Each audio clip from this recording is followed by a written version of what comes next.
Good evening, everyone. I think we'll start. Please, those who do not speak, mute your microphones.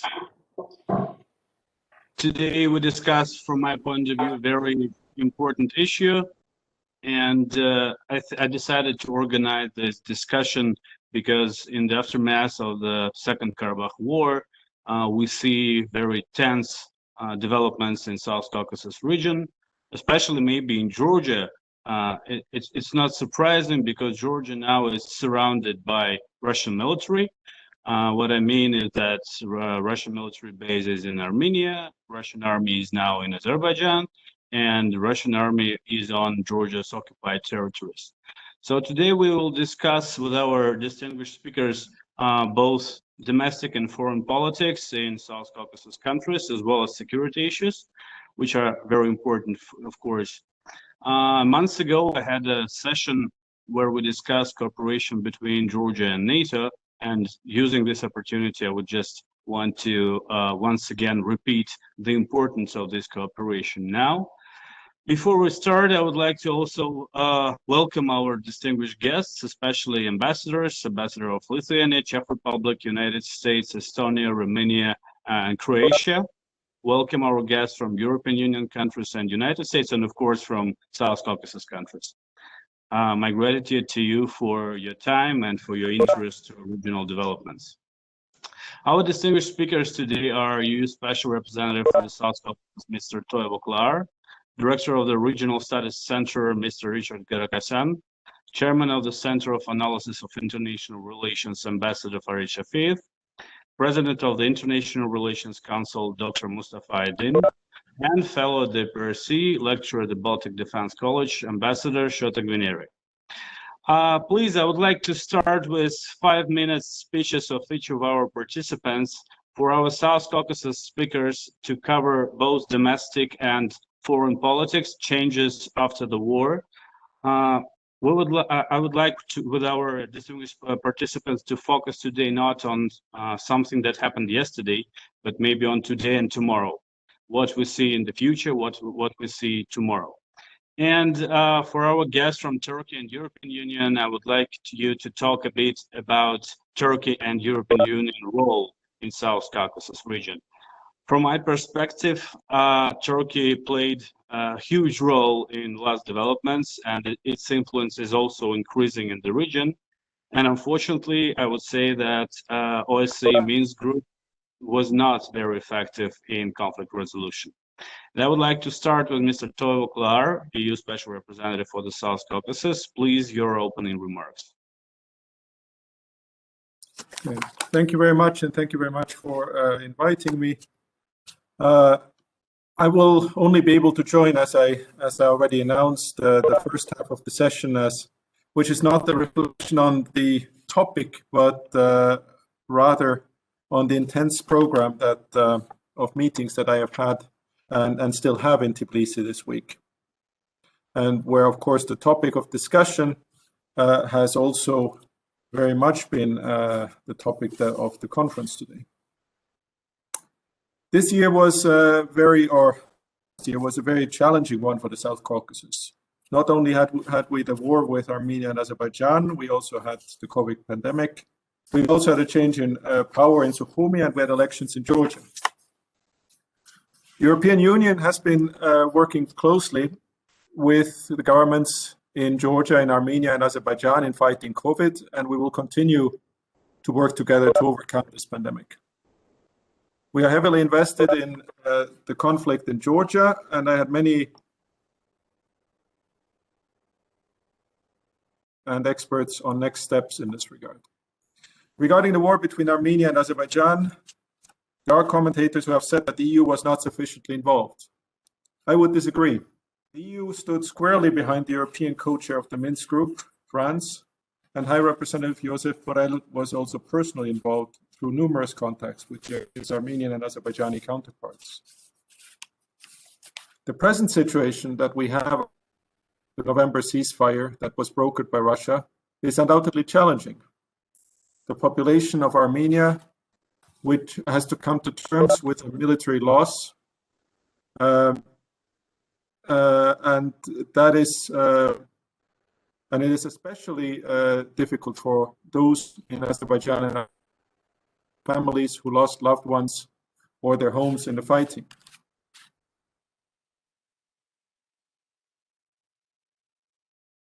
The situation, and the EU has stepped in to support our Armenian friends through humanitarian assistance, and just as we have provided humanitarian assistance also to Azerbaijan and our friends there. We stand ready to do more, and our delegations in Baku and Yerevan are engaged in discussions with the authorities on what and how the EU can do more. I also intend to visit both capitals in the near future to discuss the way forward, because I believe that there are very interesting prospects for future cooperation for the three South Caucasus countries, where the EU, through its history of promoting regional cooperation, is uniquely placed to provide impetus and support. There is a long way to go before we get there from here, and wounds from the fighting will have to heal, or at least to be bandaged first. This implies finalizing the handover of prisoners, ensuring the safety of local populations along new and sometimes still ill-defined dividing lines and borders, and also that we move from the rhetoric of war to the rhetoric of peace. This will take time, but the EU stands with our three South Caucasus partners to make the most of the opportunities for this challenging situation that this challenging situation offers. So in closing, I would say that the possibilities, as you said, possibilities are there. The possibilities can be grasped, but it will require wisdom, it will require patience from all leaderships to get there. And the European Union, as I said, is ready to work with all partners to make sure that the South Caucasus is not only, and particularly Armenia and Azerbaijan, we don't only have a ceasefire, but we move into a new and peaceful and prosperous future for the entire South Caucasus. Thank you. Thank you. Considering that you have very little time today, could you please tell me what will be your message now for three Caucasus countries on behalf of your own understanding or on behalf of European Union in regard with trilateral cooperation and its perspective? Will European Union support it, and is it kind of a way out now? Cooperation between all three regional countries.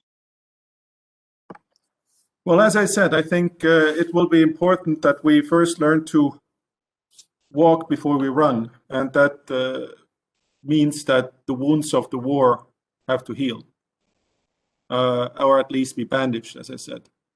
But I do believe that, and I have heard that also here in Tbilisi, that there are possibilities for regional cooperation. And I think there are possibilities for regional cooperation in a way that is a win-win situation for the three South Caucasus countries. It's a win-win situation also for all the countries bordering the South Caucasus. And we, from the European Union, I think we have a unique possibility to, and we have unique experience to offer here. We already have very close and intense cooperation through the Eastern Partnership, and we have worked on various transport projects already with our partners. Again, I think there are a lot of possibilities, but this will require time, patience, and understanding from us, but also from all regional actors, to understand that this is not something we can achieve tomorrow, but it is something we can start working towards, and the EU is there to support that. Thanks a lot. Thanks a lot. We started with position from European Union, so I would like to continue with position from Turkey. Dr. Mustafa Aydın, could you please evaluate current situation and a role of Turkey in regional developments in South Caucasus, please? Thank you very much. Thank you for the. For Turkey, of course, region several has importance from several aspects, from strategic, economic, political, including energy and political aspects. Already before the latest developments, Turkey had extensive connections in the region with Azerbaijan and in Georgia, extending from military training to economic partnership, mutual investments, logistical connections, and etc. This latest developments, although they are deplorable in themselves, would allow Turkey to be more actively involved in the region if Turkish relations are addressed in the future. Obviously, there was a period when Turkey extensively competed in the region with Russia. However, that has changed in recent years, especially after 2010s, and Turkish approach have been different in the region and around the region. And currently, after the recent crisis, I think this development has allowed Turkey now to increase even its presence in the region. It could contribute to regional development, region-wide projections. Turkey already has extensive experience in the Black Sea region to developing regional partnership institutions and initiatives which could be transferred easily into the Caucasus. Most of you would have remembered there were different discussions in the 1990s, late 1990s, about different type of region-wide cooperations. 3+3, 3+2, 3+1, and etc. I think now with the settlement of Nagorno-Karabakh, more or less, the time has come yet again to talk this kind of region-wide initiatives. Obviously, I am aware, and we all have to aware the difficulties also. One of the biggest difficulty is now for the Armenian society to come to the terms with the recent events. And also, we should not forget that there is not the resolution of Nagorno-Karabakh has not reached yet, although we have more or less seen the change of territory, but the peace agreement has not been yet. So I'm looking forward for that kind of relations between Azerbaijan and Armenia. And depending on that result, there is a possibility now for Turkey and Armenia to resolve their differences.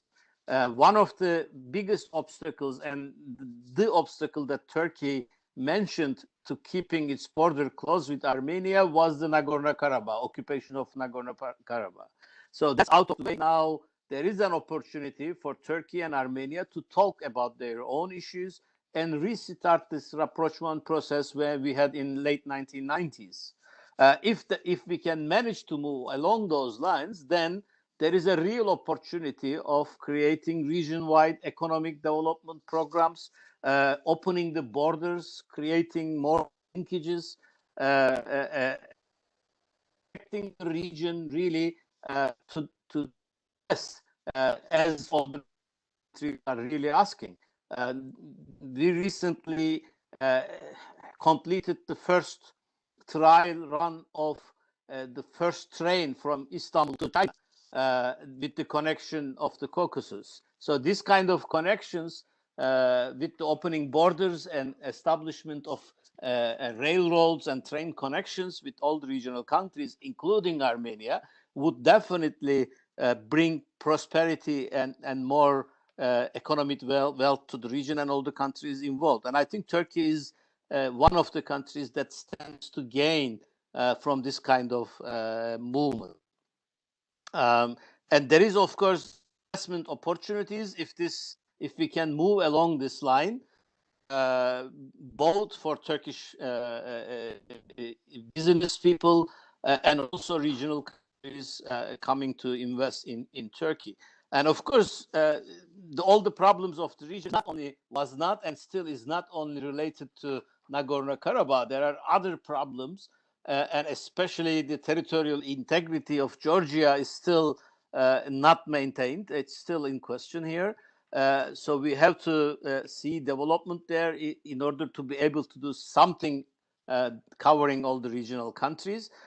Political stability is, from my perspective, is still important. Especially, we have to see what's going to happen politically in Armenia and maybe in Georgia in next few years. We have to see increase in greater representative governance in various regional countries. There is a need for the economic development, especially with the COVID-19 crisis hitting all the countries very hard. We need a sustained effort and international support for that, also for the regional countries to recover and to reach.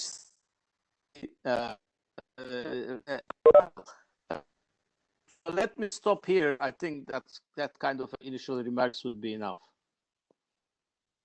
Could you please tell me the follow-up question? You said in the beginning of your speech about competition with Russia. At the moment, some experts say that at the moment we see competition between Turkey and Russia in the region. I mean, competition in regard with influence, increasing its influence regionally. And some others say that Turkey is cooperating with Russia in the region. How do you believe, what is your understanding of this process? Is it a competition or balancing the Kremlin's politics, or it's a competition in influence, please? Well, I have been describing Turkish-Russian relations for years, I mean, at least for the last 5 years, competitive cooperation. So it's both competition and cooperation. And it's not only related to the Caucasus, it's not only limited to the Caucasus. You have seen what's been happening in Syria, in Libya, in the Black Sea in general. Obviously, Turkey has come to a conclusion that exclusive competition and intense competition with Russia is not good for Turkish economy or good for Turkish policy in the region. But exclusive cooperation either doesn't really fit for Turkish needs. So there is both competition and cooperation. And from the Turkish perspective, without acknowledging, I think there is an intensive attempt for balancing Russia. And again, this is not only limited to the Caucasus. We see the same thing in Syria, in Eastern Mediterranean, in the Black Sea in general. We might see a tendency to see intensification of this issue, the balancing of Russia in the coming months, depending on what the United States is vis-a-vis Russia, the Black Sea region. Yeah, thanks a lot. Thanks a lot for your speech. Now, Ambassador Farid Shafiev, representative of Azerbaijan, please, your opening remarks in regard with both domestic and foreign politics changes after the war. The floor is yours. Thank you. Try to be brief in 5 minutes. So many important questions. I'll start also with economic opportunities. As you said, we are not going to touch the issue of history and the past. Economic opportunities, we had the meeting in Moscow, and now we expect the meeting of deputy prime ministers of Armenia and Azerbaijan and Russia to discuss the transport projects. The Mustafa Aydın mentioned that in the end of 90s, there was proposal about establishing so-called stability pact in the Caucasus. When I remember there's some European institutions, Michael Emerson from Brussels, Institute of European Policy Center, something like that. I don't remember exactly. He was also promoting with the formula, different formulas, 3+3+2. three South Caucasian countries, Iran, Turkey, Russia, plus EU, United States. Indeed, as the war is over, it doesn't mean that the political problems is over. I'll come to that question. But finally, we have opportunity to have the prospect for, wider regional cooperation.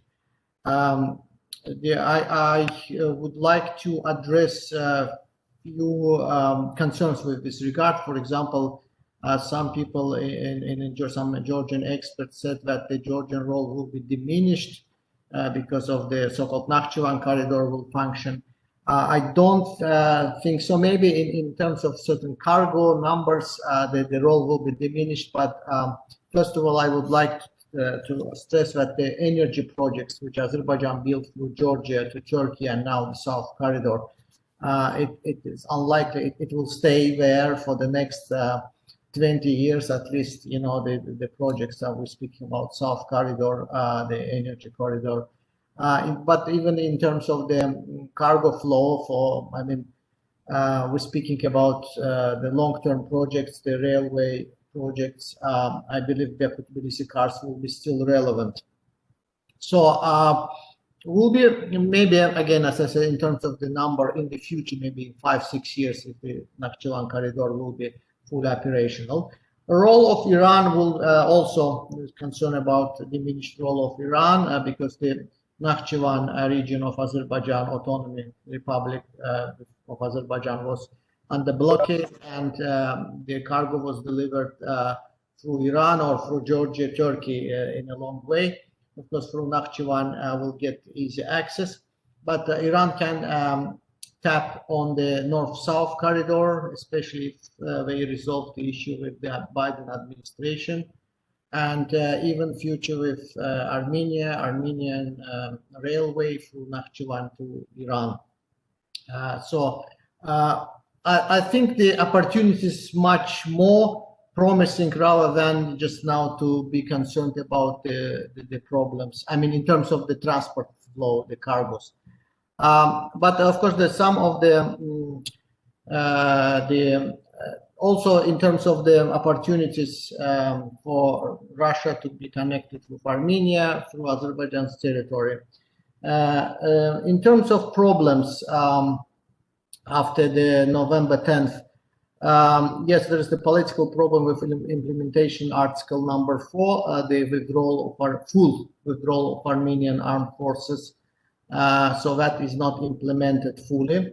Armenian also claims about their POW, the prisoners of war, which Azerbaijani side believe that those people, because the swap already has happened, where the Armenian side referring to the 62 Armenian nationals. I would like to underline Armenian nationals from the Republic of Armenia, which will penetrate the territory of Azerbaijan after in December and killing one civilian, the guy who was working for the mobile operator.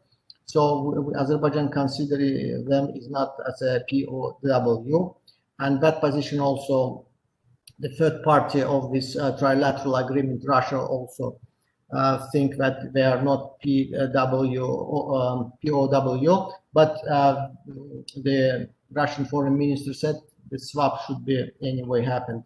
Among those 62, there are 2 nationals of Lebanon, Armenians, Terzian and Hajizian. I might mispronounce the names. But also I would like to mention, which is rarely mentioned, that despite these political problems, Azerbaijan undertook a number of positive steps in terms of the political, in the political domain. First, Azerbaijan postponed the return of Kalbajar from November 15th to November 25th to allow Armenians, and as you know, in Kalbajar, most Armenians were settlers because before the conflict, very handful of Armenians lived in Kalbajar. But instead, the houses were looted and forest and the houses were burned. The second, Azerbaijan gave 1,200 dead bodies, which was found on the territory of Azerbaijan to the Armenian side.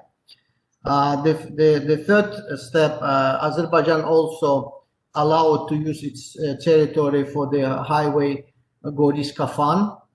And the fourth element of this positive steps taken by the government of Azerbaijan is the Azerbaijan allowed humanitarian cargo to be delivered through Azerbaijan's territory by Russian peacekeepers through Ganja, through Barda, to the Armenians living in Nagorno-Karabakh region of Azerbaijan. I think this is rarely mentioned, and actually I've never seen any mention of these steps in the Armenian media, and even in international media. But these steps which was undertaken by Azerbaijan side. In terms of the domestic policy, I think the #1 task is the restoration of occupied territories. This is a huge task, a probably unique situation when after 30 years the country steps in to reconstruct, to rebuild, and we're speaking that especially the regions like Fizuli, Jabrayil, Agdam, they were fully destroyed. All houses, there's no roofs on any single house except some military installations. So this is the #1 task and the #1 issue in terms of the domestic policy is to restore and to ensure that after a certain time the Azerbaijani refugees and IDPs might return back to their home after 30 years. So that's in the nutshell within the 5 minutes. So I'm happy to answer any questions. Yeah, well, I will ask some questions a bit later. Now I'll give the floor to Ambassador Shotakbineri. Could you please tell us what is your perspective of Georgian domestic and foreign politics changes? And first of all, maybe security challenges that Georgia faces at the moment. Will you agree with me saying that it is maybe the most dangerous period after war in 2008? Yes. First of all, thank you very much for this opportunity to be here in this meeting. I see a lot of friends and colleagues from all over the world in the audience. So it is really a great opportunity to discuss this matters of vital importance actually for the whole region and for Georgia without a doubt in this format. So first of all, let me start by emphasizing that we do not need to have any illusions that Russia has disappeared from the landscape as a destructive actor. And Russia's interests in the region have changed in a way after the war in Nagorno-Karabakh.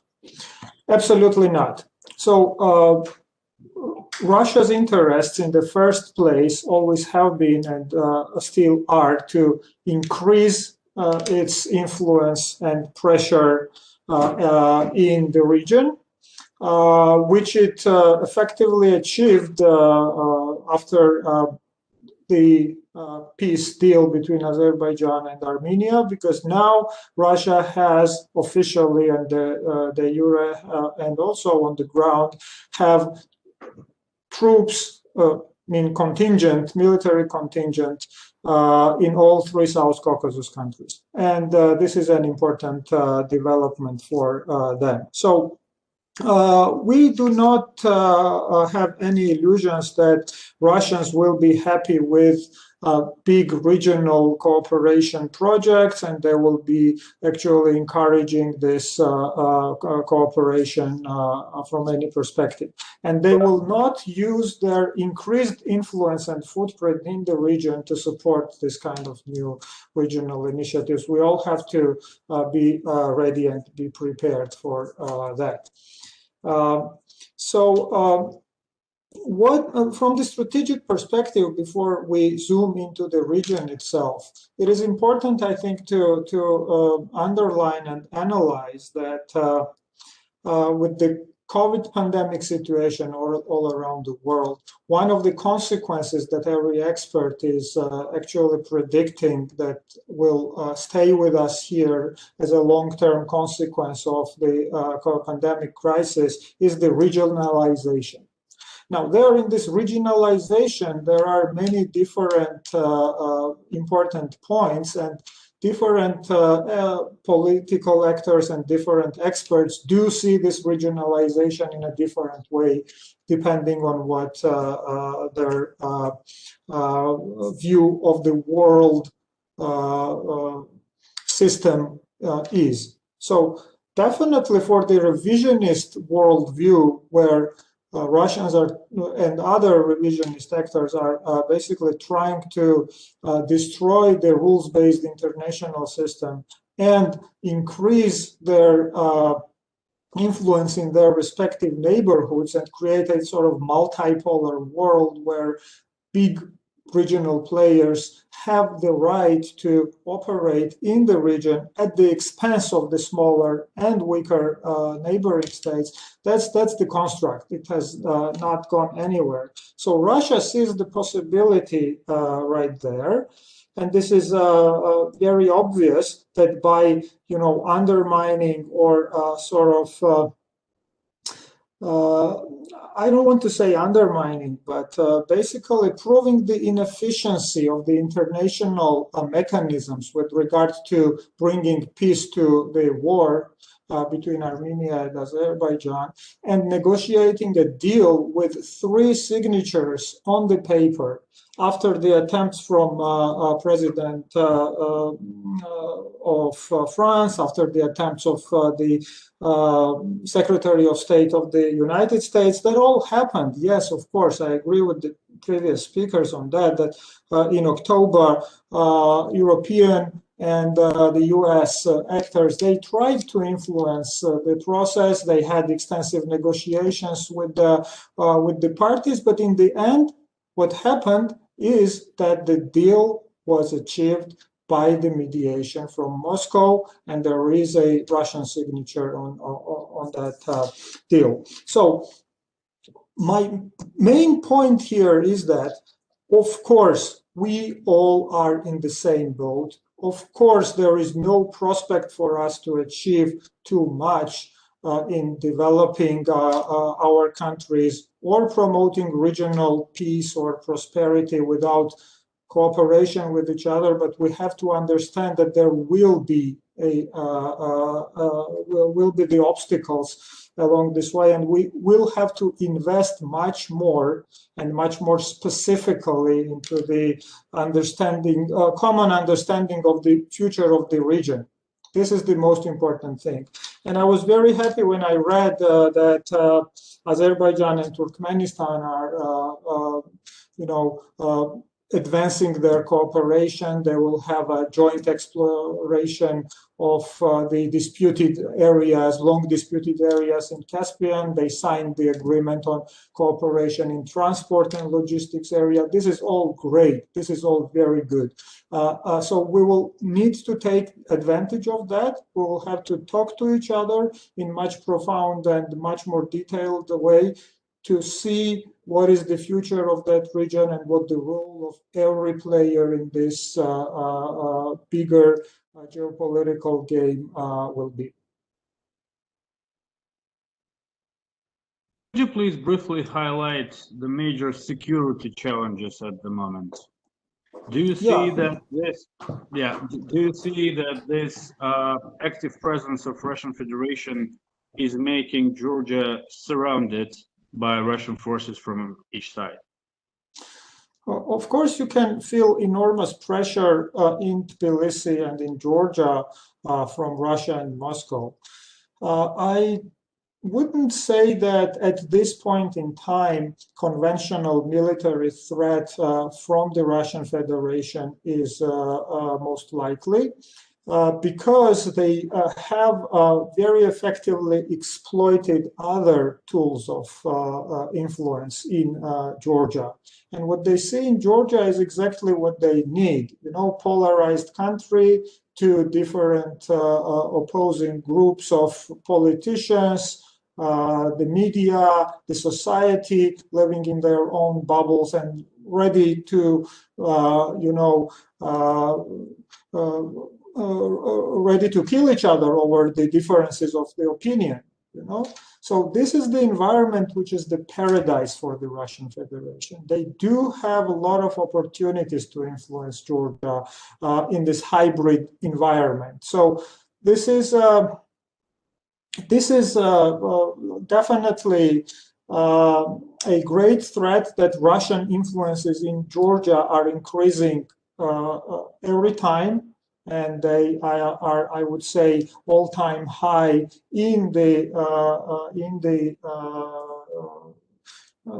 independent Georgia's history after regaining independence. But if specifically to your question, I think that Russians have learned the lesson from the intervention in 2008 and their mistakes with regard to Ukraine, and they will do their best at this point to actually use non-military elements of their national power to achieve the same objectives. Don't get me wrong, the objectives have not changed, and the thing that they will not probably use too much military pressure on Georgia does not mean that their hostile objectives are not there and they do not have the means to achieve those hostile objectives with regard to Georgia. Thanks a lot. Thanks a lot. Unfortunately, I don't see our fifth speaker, Mr. Richard Garakasyan, presenting here, and he is not responding. But I would like to ask if it's possible, Ms. Anush Begloyan, to present Armenian position. Anush Begloyan is a member of the Foreign Committee of National Assembly of Armenia. So please, challenges in domestic and foreign politics of Armenia at the moment. Thank you very much, distinguished speakers. I heard your comments with the great interest, and also I was not preparing to speak today, but I would like to highlight some important theses that I think are worth to mention in this meeting. First of all, Armenian society and Armenian government has quite well understand that these regional developments that have taken place recently can be a start for establishing regional security and trust between all countries that are present in the Caucasus and in the region, in the wider region. And I hear a lot of positive vibes in the speeches of Mr. Ambassador and also from Georgia, that this understanding is shared at least with this in this audience. So what we need to do and what is Armenia is ready to do for establishing the system of regional security. This is first of all establishment of trust that was effectively being destroyed during the last post-Soviet years, and the trust was destroyed in all societies, trust towards each other, trust towards big regional players, trust in the future of the region. And now we have a few problems that, from our point of view, can really deteriorate our efforts to establish the communications, transportation, start regional projects, and learn to live together in the region for the benefit of the region. Mr. Ambassador has mentioned few circumstances, and I have to disagree on the fact that prisoners of war that are now being held in Azerbaijan were taken on Azeri territory. These people were taken hostage from the villages of Khataberd and Nohintare, which were a month after establishment of trilateral agreement, and at that time, according to the trilateral agreement, this area was not part of the area that was being transferred to under control of Azeri armed forces. So that's what Armenian position is, and we still consider these people as prisoners of war. And we think that anyway, the taking prisoners of war after the military operations are ceased doesn't contribute to this peace, to the peace and regional security. Second thing which concerns Armenian side is the military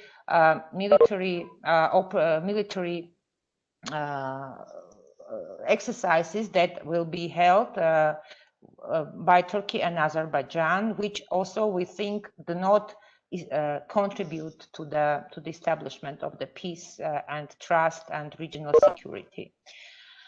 Third thing that I would like to mention as a problem, and this has to be extensively discussed either bilaterally between Armenia and Azerbaijan or with the participation of the other countries in the region, is the issue of cultural heritage and preservation of the Christian cultural heritage on the areas that have been transferred to Azeri under control of the Azeri military forces. So we think that some declarations and some statements that are being voiced out do not contribute also to the establishment of trust and regional security.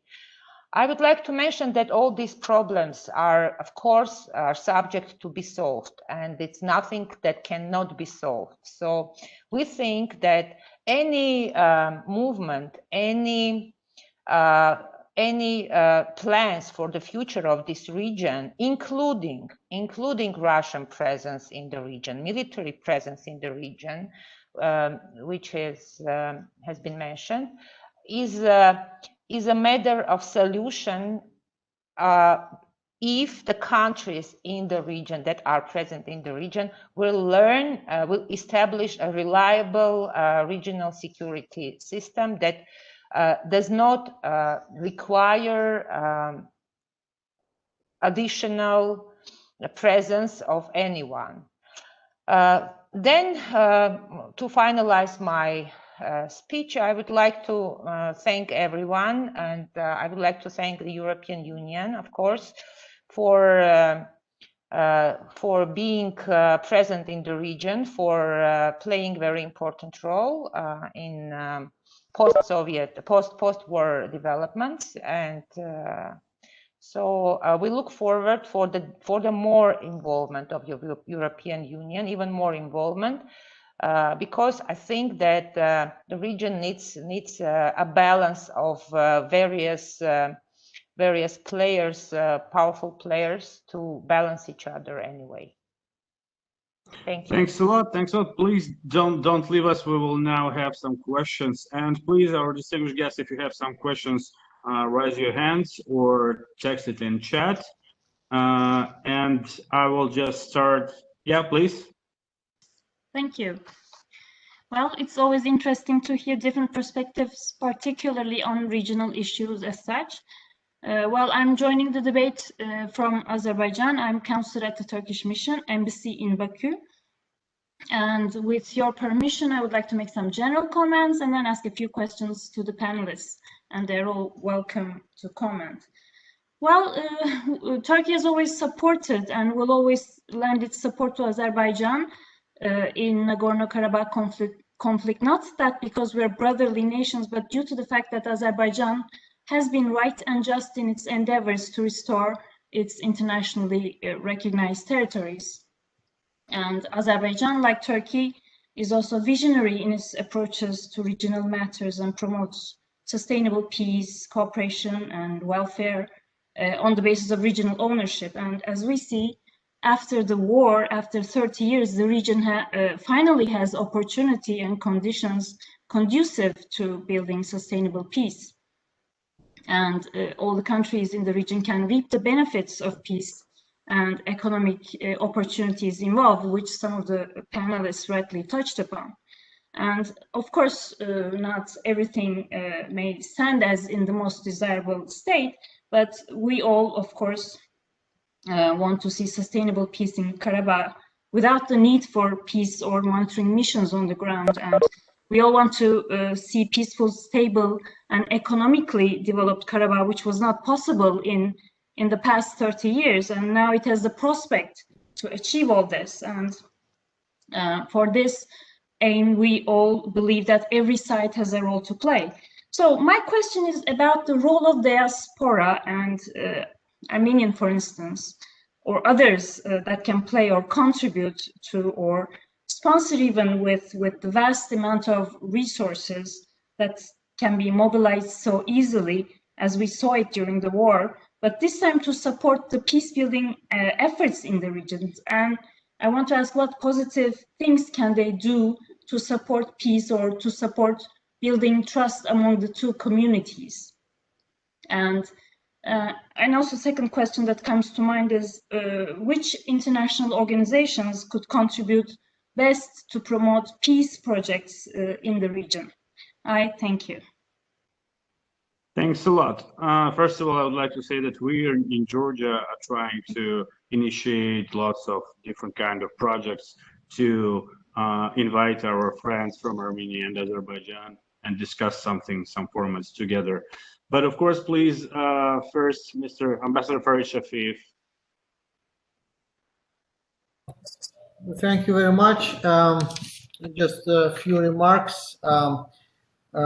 Indeed, would like again highlight probably we now should concentrate on the way how to reconcile to people, and it's not easy task after so many wounds, after so many 30 years, there's first and second war. But I belong to generation where I studied together with Armenians and with ours in the school, and Armenians lived in Azerbaijan, and Azerbaijanians lived in Yerevan and in Armenia.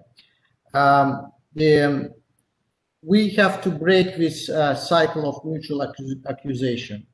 They mentioned about cultural heritage. The Azerbaijan also concerned about cultural heritage. Virtually none left in the territory of modern Armenia, and the occupied territories, many mosques, about 60 mosques destroyed. So I think this issue should not be selectively picked up, but should be in a package. Let's say both cultural heritage should be preserved, and probably the international organization should play a role. And unfortunately, we see that some international organizations speaking one side, expressing concern about one cultural heritage and disregarding another one.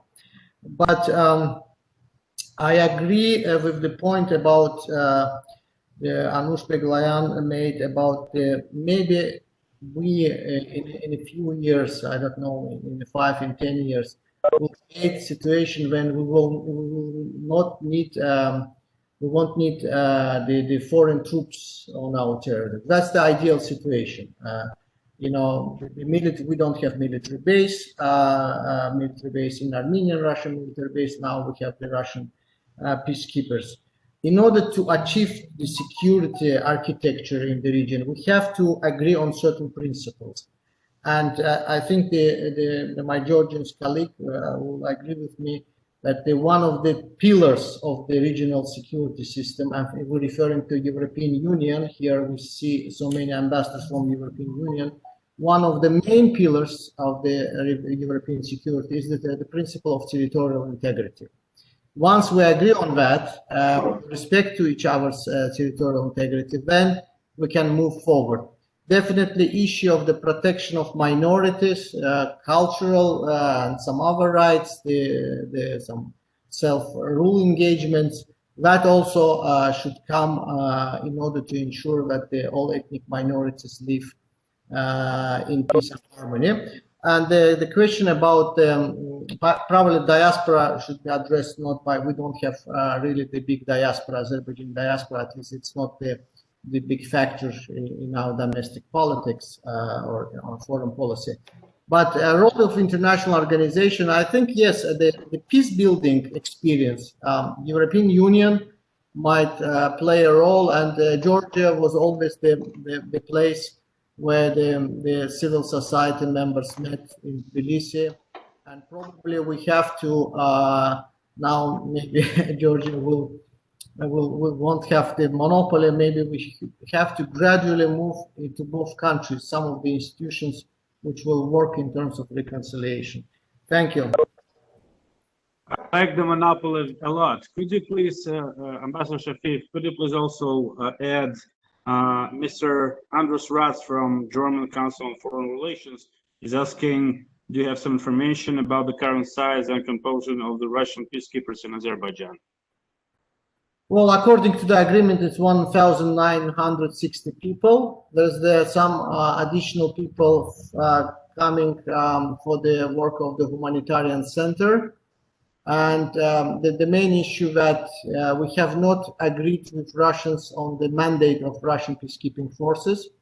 Two issues standing. The first issue, as I mentioned, the Article 4 of the November agreement, 9/10 agreement. And this article says that all troops, Armenian troops, should be withdrawn, and in parallel with the deployment of Russian peacekeeping forces. So the Russian peacekeeping forces were deployed, but not all forces were removed. And it looks like Russians now is not so eager to engage in that. And the second thing is the Lachin corridor. Because we see that some military cargo and some military personnel moving along the Lachin corridor, because our understanding that it should be used for humanitarian purposes. So for the linkages between Armenians in Nagorno-Karabakh and Armenia. But I would say, this is also within the process of reconciliation between Armenians and Azerbaijanis. And we still hear some, I would love to hear what my counterpart from Armenia said about the creating such situation when we don't need presence of any foreign troops. But we hear also some revanchist statements from the ground saying that we have to retake and fight back. So that issue should be also addressed somehow in the future. Thank you. Thanks a lot. Thanks a lot. Ms. Anush Begloyan, could you please tell us what do you think about some kind of specific activities on behalf of maybe Armenian diaspora internationally? And in regard with the last word that Ambassador Shafif stated about revanchism, etc., could you please address, at least briefly, what's going on in Armenia at the moment? I mean, domestic politics.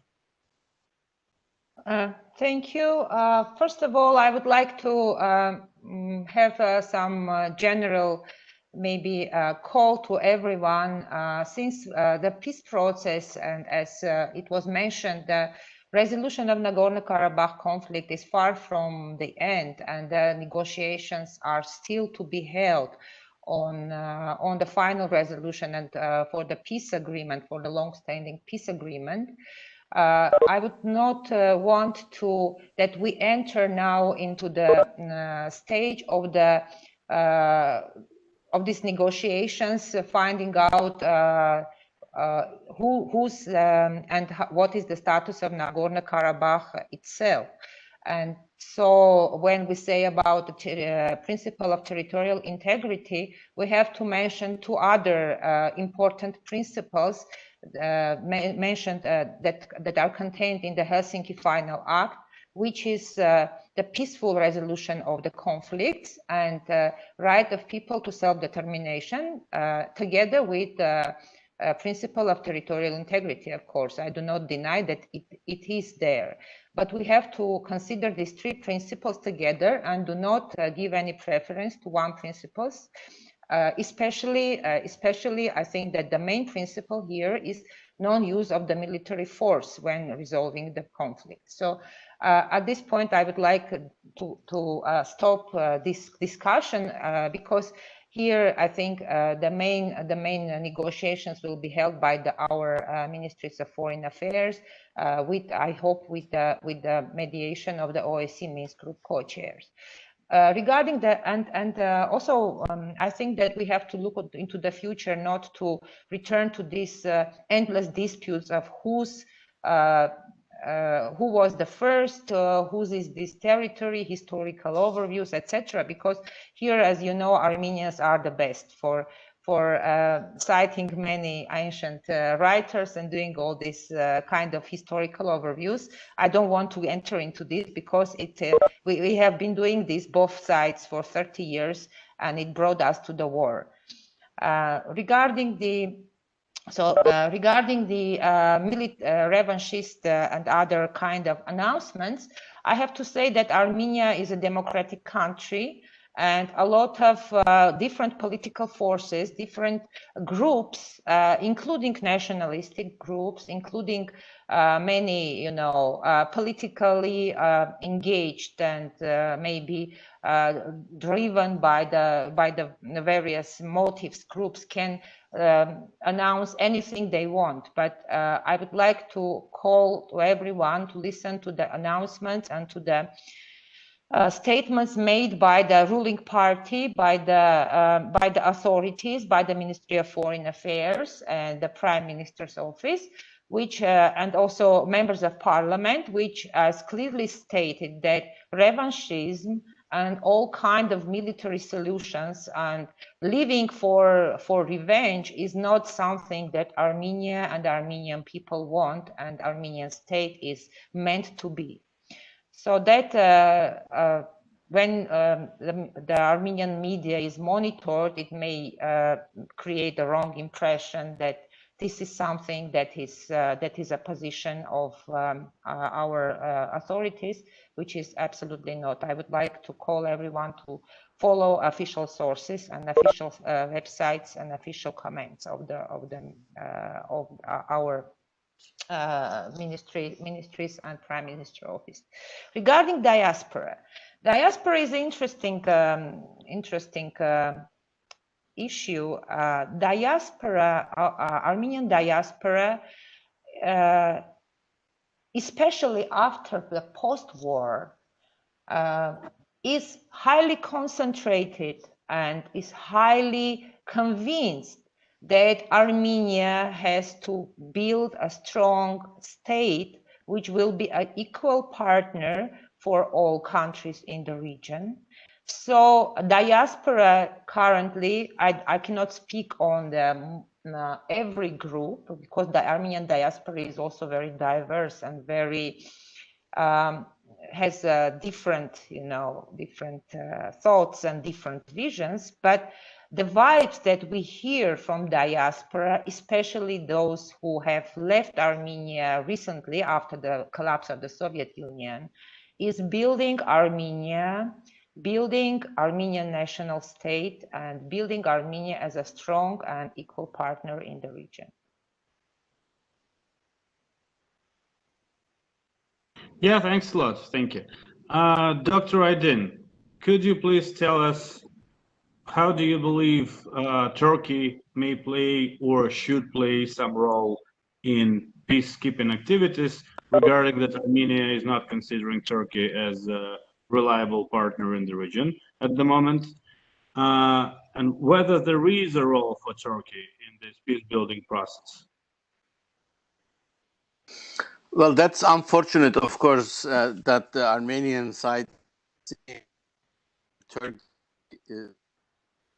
at the moment, but we have to address that too. I think what we need in the region is a confidence and trust building, and that's a quite important underlying point. It's not only between Armenia and Azerbaijan, but also Armenia and Turkey. We have issues also going back into the history, and everybody knows much detail, and we have talked about all this quite a lot. But the bottom line is, of course, if we are looking to the future, we have to stop somewhere to talk about the past and look into the future.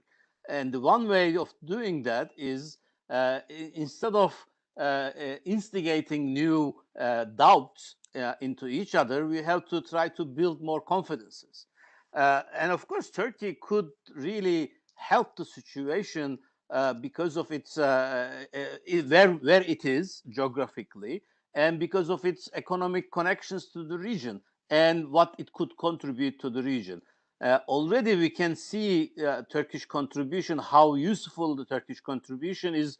We can see it in Georgia and we can see it in Azerbaijan. And of course, if you travel to Armenia before this conflict, the latest conflict, you could have seen so much Turkish product on the Armenian shops as well. So there was, even though the border was closed, and we had several thousands of Armenian citizens living in Turkey, working in Turkey, and getting back remittances to their own country. So these are just a couple of indications where we can prioritize the benefits to both countries and benefits, economic benefits to all the regional countries. Turkey is, of course, uniquely situated to create connections, all three countries of the Caucasus, and we can link them together. And of course, we have an ability and experience in multilateral cooperation initiatives. As I already indicated, for example, Black Sea Economic Cooperation Organization was one of the very earliest examples of that multilateral cooperations. Why not focusing on this kind of areas instead of focusing on the directly the conflicting situations? Because one of the academic studies tells us in this kind of conflicting situations, if you directly focus on the conflict, the foremost, it is likely to break somewhere, the dialogue. So you have to start from other issues and trying to build more trust, more confidence, so that then come back to the more tractable, intractable, more difficult issues of confidence, issues of conflict. One of the areas that we have to be careful, all the countries in the region, is the delicate position of Russian peacekeepers. Listening to the Ambassador Shafiev is, I'm learning now that even the mandate of those peacekeepers are not totally agreed at the moment. And we have other examples in the region where Russian peacekeepers have been existing for some time, and they are not always contributing to the peace and the stability in the region. So we have to be quite careful about their presence in Azerbaijani territory, and also we have to mention their presence in Armenian territory, not as peacekeepers, but as part of that they have with Armenia. And we are seeing, for example, we are seeing Russian border guards on the border between Armenia and Turkey. So making a baby steps maybe, and starting the dialogue between Turkey and Armenia, maybe trilateral dialogue between Turkey, Armenia, and Azerbaijan, which we already have trilateral dialogue between Azerbaijan, Turkey, and Georgia. So this could kind of trilaterals could complement each other, and maybe we can build something bigger here. Thanks a lot. Thanks a lot. I would like to ask Ambassador Shotek-Veneria. Yeah, you're here. Could you please tell me, first of all, is it a good time for Georgia to be proactive, as President of Georgia, Ms. Zurabishvili, stated not so long ago, as a regional platform, dialogue platform in South Caucasus? And secondly, she stated about so-called South Caucasus platform, where there's participation of Russia and Iran. You know about this platform, this project, which is very widely known. How do you evaluate this proposal and this project? Well, thank you for this question, Igor. I very rarely agree with Madam President. Let's start with that. And I agree partly with her that Georgia has to play a more active role in the realities that are unfolding in the region. But I would say the way that I see Georgia's positive role there is to be a real stronghold and the foothold of democracy and the Western values there in the region, and to promote the interests and the values of NATO, of the EU, of our strategic partner, the United States. So that would be the best possible role that Georgia can play for itself and for the entire region. When and Helsinki Final Act was mentioned here, so I can only agree that the shared interest in the region is to strengthen the international rules-based system, which is the only possible guarantee for the small states to find themselves safe and secure and the position to think about further developments there. Because we have seen, you know, that this fragmentation of interests and strategic bilateral relations between different competing sides, this actually can bring us to some certain status quo. But then again, we do not have to confuse this status quo with new realities, because the reality is, the only reality in the region is that the interests of Armenia, Azerbaijan, and Georgia are inexplicably interlinked and intertwined between each other. And there is hardly too much space for any of us individually, you know, to go out and achieve some remarkable interest. Doesn't matter who our strategic partner will be and how much support, political or economic support, we will get from them. It's very simple that the healthy competition there is something that benefits everyone. And it was mentioned by Ambassador earlier that some experts are making comments in Tbilisi that Georgia, you know, risks to lose its vital role in the as the transportation route and its interconnectedness process. No, absolutely not. More regional cooperation and more cooperation between Armenia and Azerbaijan, better for Georgia, and better opportunities and more opportunities for everyone. So it's one of the situations here where this competition will help everyone to create more specific opportunities. And I think, and I really think that the Western institutions as well as Western powers really need to invest more and more diversely, not only in some sort of economic opportunities or civil society engagements, which is very important. I'm not undermining this process in any ways, but this is not simply enough. We have been begging for years and years in Brussels to include security-related issues into the Eastern Partnership format. We're still struggling with that. Because this is controversial, because there are different opinions in different EU capitals about, you know, the security arrangements in the Black Sea region, in South Caucasus, doesn't matter. These issues have been sort of put on the roster, but it is not possible to think about the long-term sustainable development if you do not address those security issues in a strategic way. So that's why I'm curving back to my initial point that yes, we are in the same boat. Yes, we have to work together to create regional opportunities.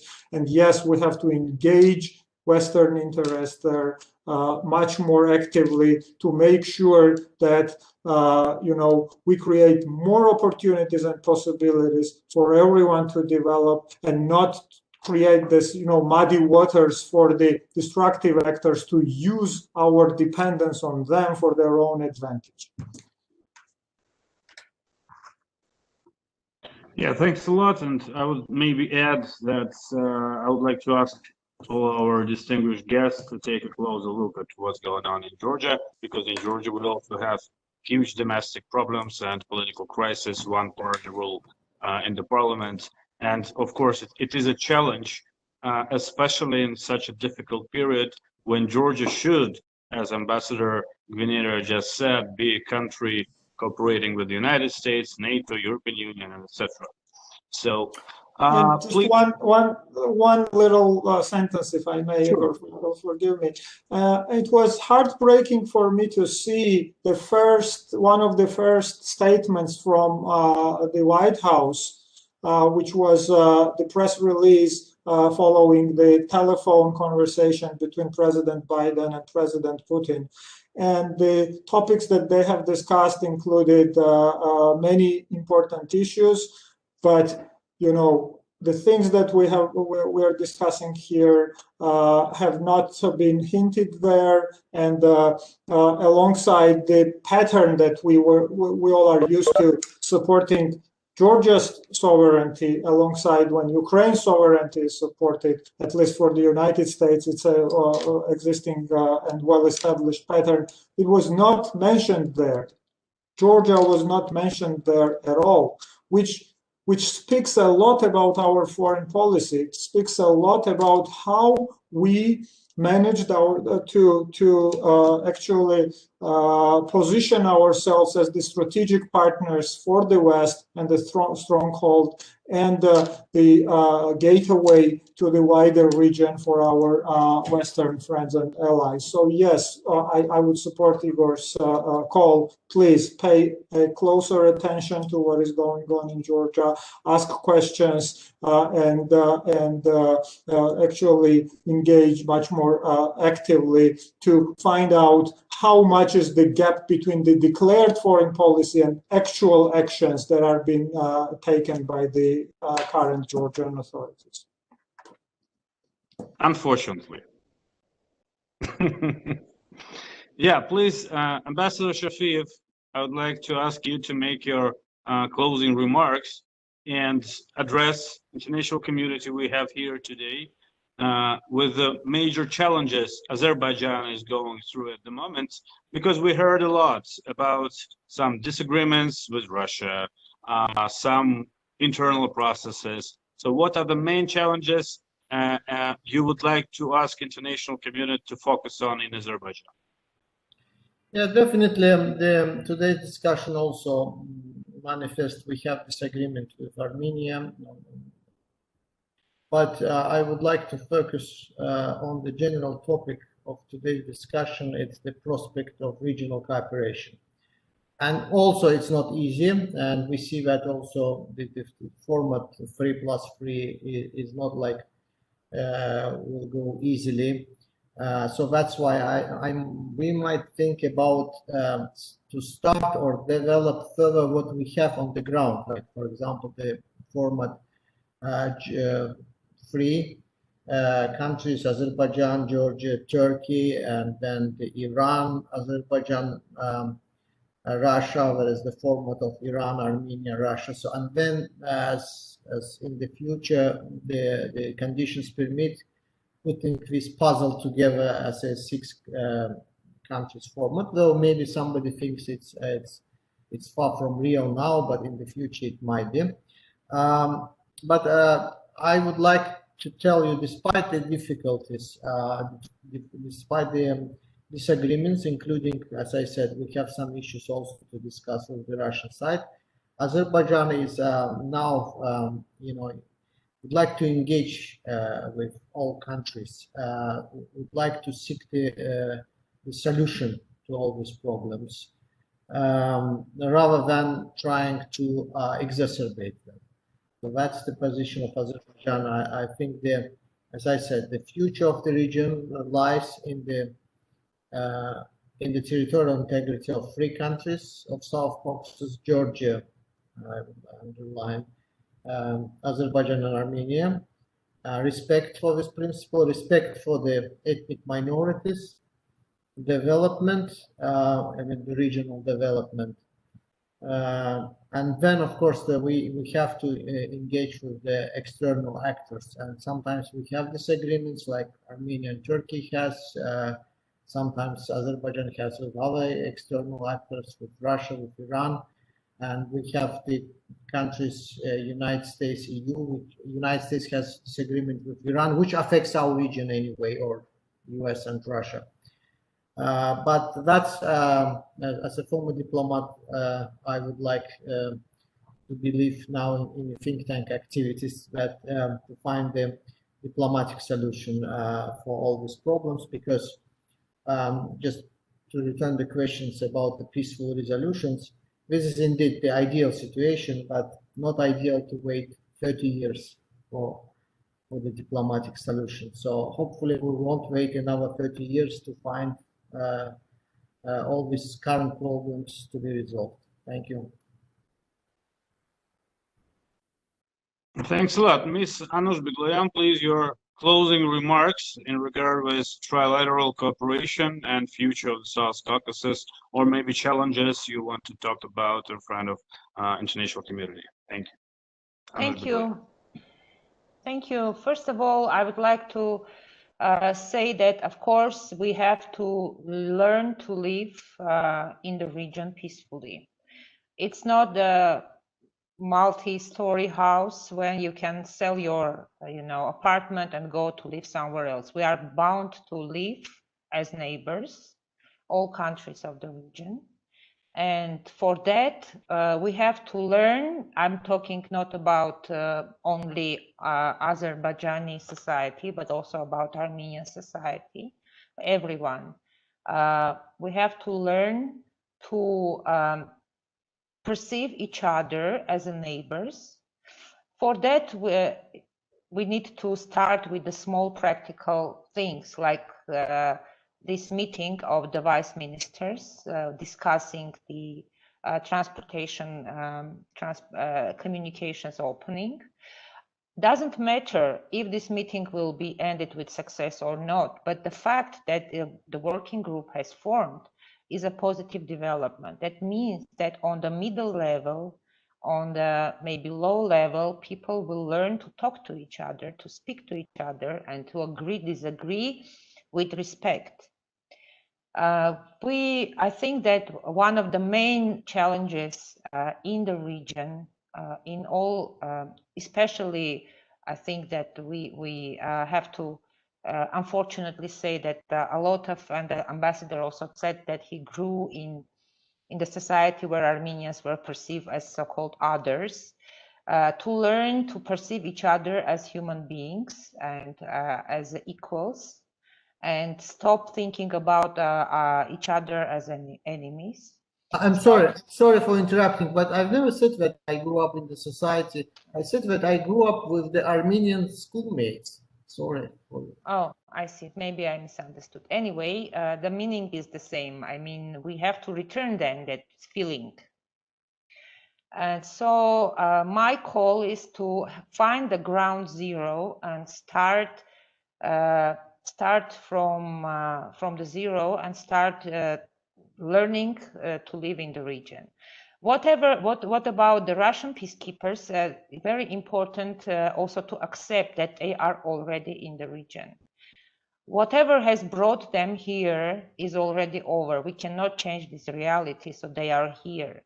And since they are here and will be here for 5 years, we have to try and use this time to make sure that Armenians and whether Azerbaijanis would like to return to their to Nagorno-Karabakh, also Azerbaijani people will learn to live in peace and also with the sense of security and trust to each other.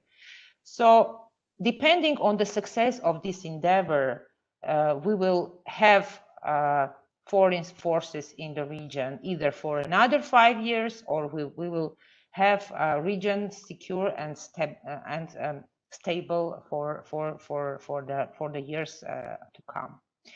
And regarding the Turkey, I was very interested to hear Mr.